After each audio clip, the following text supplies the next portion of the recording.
Hello, I'm sitting in my garden in Catalonia, in Spain, a long way from my beginnings, and a long time since I was working with a young fella called John Virgo. Very funny, a very pleasant, very nice guy that I met when I was 15 years old, working in the same office as John.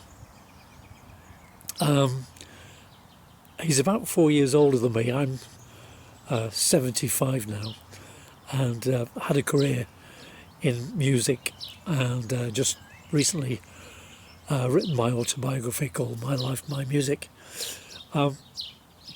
which has got a section on the time that I spent with John in the early years.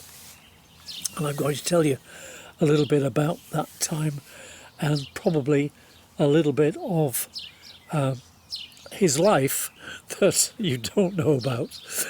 Nothing terrible, no. But we used to work in a little office in a company called Bannister Walton in Trafford Park. You walked in through they had an office block and a separate factory where they would produce steel. I think we're just losing the sun there.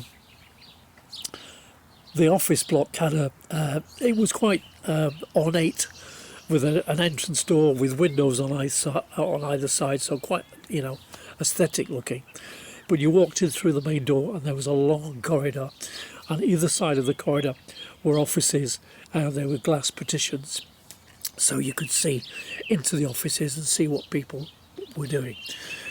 You'd walk through, first of all, the main offices where the directors were, and then there was an office with a typing pool, and then our office, which was basically paperwork, invoices, etc. And I was there as a 15-year-old, hoping that I would eventually go up to the drawing office, which was upstairs, to be a draftsman. That was my idea, and that was what I wanted to do. Anyway, I was put in this office with an old guy called Ernie Brophy, who was getting a bit senile, to be honest. Or seemed to be at that time. A guy called Paul, who had just split up with his band. He was a guitar player, and we later found out that the band he'd just left was called Hermans Hermits. And our office manager was a guy called Alan. I think it was Alan Clark. Maybe not. Like, I might be getting mixed up with another Alan Clark. But anyway, and at the top of the office was this big guy with this enormous. What can I say? He just had this atmosphere around him, and that was John Virgo. And he took me under his wing. He taught me how to play snooker. He taught me how to gamble. And every day we would go out of the office at lunchtime and we would have fish and chips.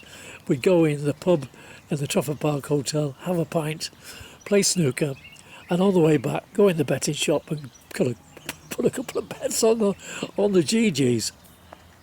But one of the funniest things was that I used to take John on the back of my Honda 50, and bearing in mind he's over 6 foot, and he was a big lad then.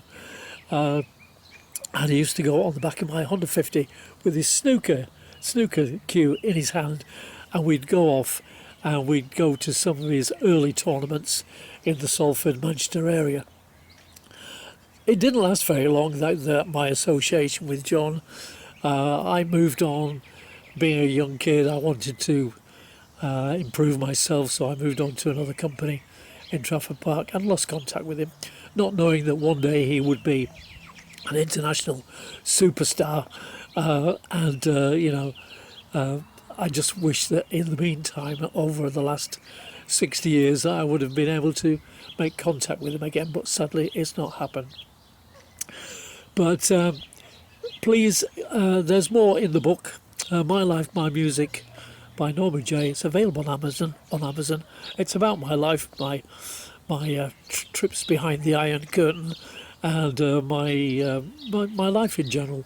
But there is a good section there on John with more information and a few more little stories that I'm sure you'd like. I will see you the next time I do a video. Okay, don't forget to subscribe. Press that button. Okay, thank you. Bye.